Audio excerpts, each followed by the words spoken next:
Welcome, ladies and dudes, to a very, very special episode of Not Just Parkinson's with the lovely Shaking in My Boots, Esther. First half will be exclusively on YouTube. You know my YouTube channel. You're probably watching it right now. Second half will be exclusively on Patreon, patreon.com/Parkinson's with Jeremy Mack, where we talk about holiday movies. Now, on Patreon, the video will be free. There's collections you can unlock. A lot of cool content for $5 a month, but to watch this video, so it will be completely free. Just go over and check it out. No pressure. Parkinson's with Jeremy Mack on Patreon. Enjoy the interview.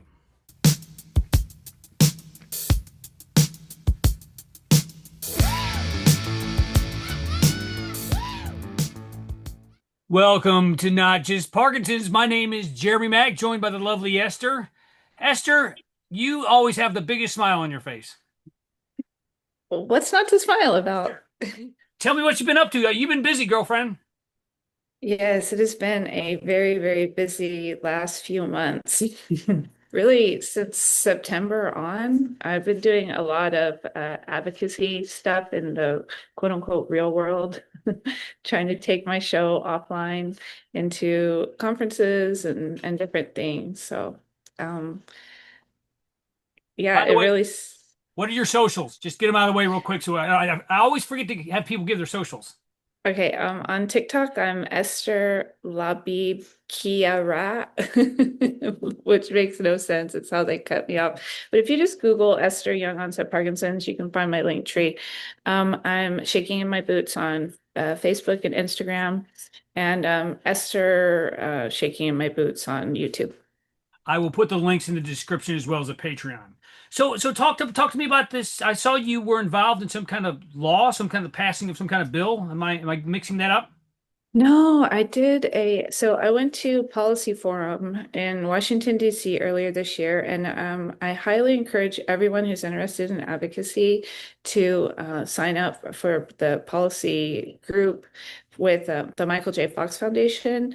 And because we're going to be going back again in March, just pay no attention to my kid making ramen in the Yeah, background. my dog was running around down here a minute ago, so that's fine. Because we are on holiday break, so that is my life. But yeah, so you can go to michaeljfox.org/advocate and you can sign up because they're going to be opening up Policy Forum in March to I want to say over 500 advocates. So this time it was a little bit smaller, but when I was there, I found out about this law in Texas called Proposition 14, which is funding $3 billion in research on dementia, Alzheimer's, and Parkinson's in Texas. So I am super excited to be a part of that. That's huge. I don't know if you know, but Ozzy Osbourne recently passed away, and he had Parkinson's, and they did a concert in England, and the proceeds or some of the proceeds went towards Parkinson's research.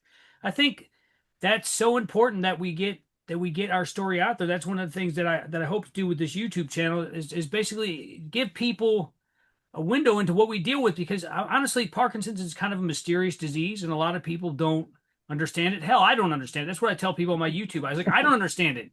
So can you give me something about Parkinson's that maybe other people don't understand? Maybe like a little window, either the physical or mental side effects of either the drugs or the disease.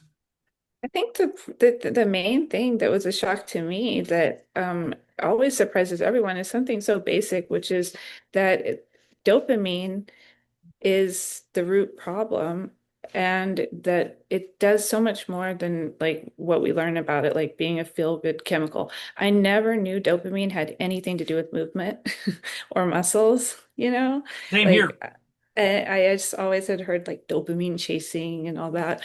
And so ultimately, dopamine controls not just our mood, but our ability to move our muscles.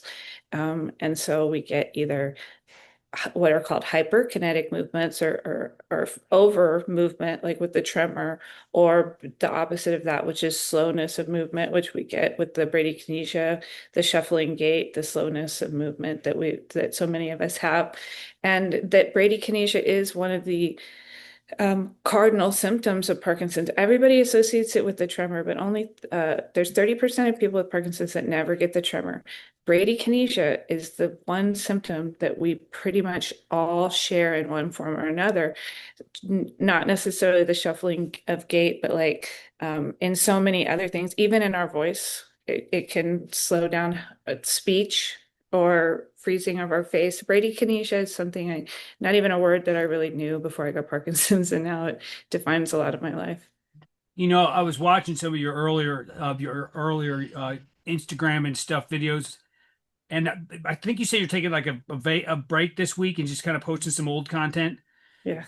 Now, just for me, watching your old videos, I can tell that you're I guess maybe you haven't quite figured out how to medicate yourself. And and I same thing with my old videos. I look sometimes I'm real stiff or slow and I'm not. But that's the thing. Presenting the we hide our sick face with our healthy face. We're not pretending we're sick. We're pretending we're healthy. And all these pills do is disguise the symptoms. And they're like I remember when I was diagnosed, somebody said, "Did they catch it in time?" I'm like, "What the hell does that mean?" There's Bubbles. You see her? You got your pet, and I got my kids. Yeah. So I said, "No, there is no catching it in time. By the time we're diagnosed, like most of our dopamine producing neurons are dead. So Yeah. it's too Yeah. late at that point." Yeah, and that's what I get irritated about because that's what they say we've already lost something crazy like over 60% of our Yep. dopamine producing neurons before we even know that we have the disease. And yeah, if you look back, what I've been reposting is like that first 6 months after 2023. diagnosis. Yeah, 2023. And so the first medication I was on was rasagiline. So I didn't even get on carbidopa-levodopa till several months in. And people have been pointing that out. Like my face looks really frozen and stiff.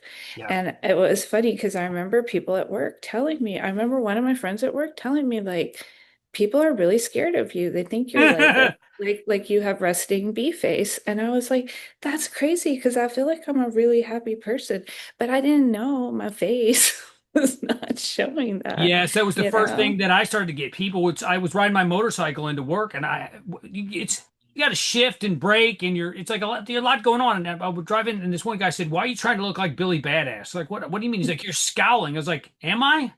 I was concentrating. And then later on that started to bleed over into my work and people were like, "Oh, why? You always look pissed off." I'm like, "I'm not," but that's probably one of the most confusing symptoms for me for other people is like I For actually other people. yeah I had one of my neighbors go like he was over here talking and he was like, "Should I go?" Because I guess I had a blank face and he thought I was giving him the brush off. I was like, "No, you can stay." It's just it's this constant state of being misunderstood and it's frustrating as all hell. But that's why we do these channels. That's why we educate people. Yeah, because I mean, even my own husband, like he'll be like, or my kids, they're like, "Are you okay? Are you okay?" I'm like, "What are you talking about?" Yeah. You know, I'm like this, and then we joke about it now. I'm like, "It's just my face. Don't judge a book by its cover." Well, let's talk a little bit about the Parkinson's community. You are a big part of organizing people, and not organizing people, but just to feel like you're kind of a hub of activity. Am I wrong in saying that? I feel like that I describe myself a lot of times as a bridge. Like Yeah. I see myself as a bridge because I came from the healthcare background. My father was a physician. I worked in hospitals and clinics all my life. So I worked in the industry ultimately that serves patients, and then I became a patient. And so now I see myself in both communities, you know what I mean? Like, and because of all the people that I've met through my advocacy, like the researchers, the movement disorder specialists, the people in the patient organizations, other advocates. I see how much like misunderstanding there is because there's so few chances for us all to really be sitting around the same table. And I've been fortunate enough to be at some of those tables now. And I always want to report back. Like that's how I see myself. I'm like a roving reporter, like, and then I report back, like, this is what they're saying about us. Well, the And funny, then I try and do it the other way. And you cannot imagine how many times I've been sitting in a room with people that do not have Parkinson's that make decisions that impact our lives and said like, I'm very fortunate, but I'm not speaking just for myself anymore. I'm speaking for the hundreds of people in my DMs saying the exact same thing over and over in my comments over and over. And I want it bothers me that like the people, the powers that be, they don't listen to and they don't meet us where we're at. We only see them in the doctor's office, which is like really the worst place to like get to know me. Oh, absolutely. Yeah, I'm a grouch, and I'm just not a good, not a good. I don't want to socialize with another. I'm like, f off, just I don't just leave me alone. Well, Exactly. I will say this as someone who's had Parkinson's for 13 years, being social in a gathering is very difficult the longer you've been ill. And I don't get out of the house very much. In fact, I counted it's been like 4 or 5 weeks since I saw anybody but my sister-in-law. So I basically kind of like isolated. And so it's hard to be visible to people when you can't get out, when you're worried about falling and things like that. So it's very important for the I guess the more healthy or the more mobile of us to get out there and kind of put a good face on it, because this disease, I mean, that's the one thing that I really hate is the isolation. I mean, I've never been like a big like go out and hang out in big parties, but I mean, I'd like to throw back a few, and get a little crazy with it. But I'm gonna be 50, so I need to stop that crap. But it's just really hard as somebody who was shy growing up, and then I found my voice literally, figuratively, being in a rock band. I became very social, and now 13 years in, I mean, it's just hard for me to do anything. I'm kind of beholden to other people to come visit me. So. Um, you don't seem like you're very isolated. You seem like a good day or bad day you get out there. Am I misconstrued in that? I was thinking about it though, like, okay, yeah, I've always been a very social person, but it's the same with me. Like, I think when you've fallen and things like that, or had situations for me, like I have a lot of I need to be near a bathroom, we'll put it that way. Oh yeah, And yeah. so I'm constantly thinking like how close I am to a restroom and stuff like that. And so but I forced myself out of my comfort zone. So like I was looking and I'll post this video soon. It's about time for my husband's yearly Christmas party for the hospital that he works at. And that was always like my favorite event of the season. Like I get all dressed up. And the first time we went, it was like 1 week after I got diagnosed, like right before after I first heard the possibility of Parkinson's.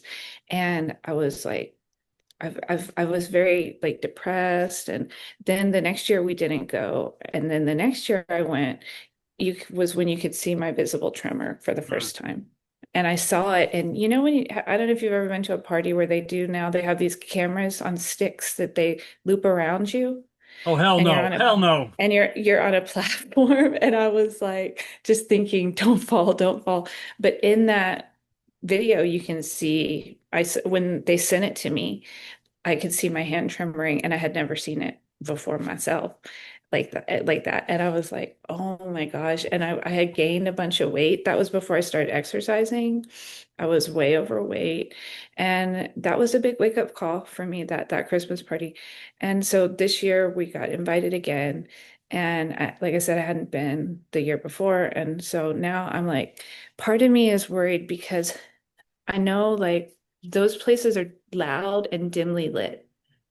You know, Yes. those are my two things, loud and dimly lit, because I don't want to like fall and stuff. And I want to look cute and I want to wear heels and stuff. So, I mean, that's the thing. Like, I'm gonna have to go into it probably like making adaptations. That's what we do, like not wearing as high heels, maybe, or because I want to dance and I want to do the things that I want to do. I just want to do it in a way that's going to be safe.